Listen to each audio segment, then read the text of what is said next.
أعوذ بالله من الشيطان الرجيم. بسم الله الرحمن الرحيم.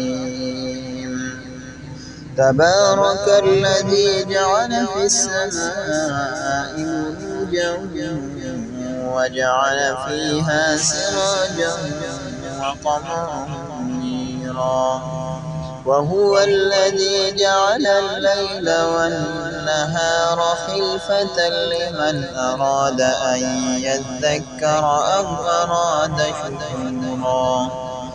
وعباد الرحمن الذين يمشون على الأرض هونا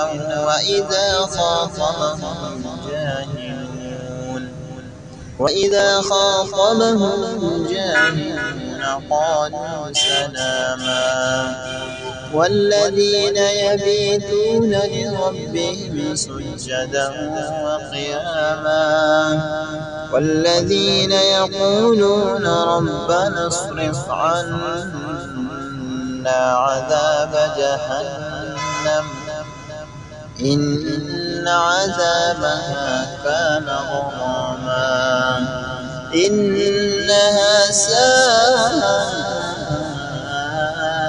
مستقرا ومقاما.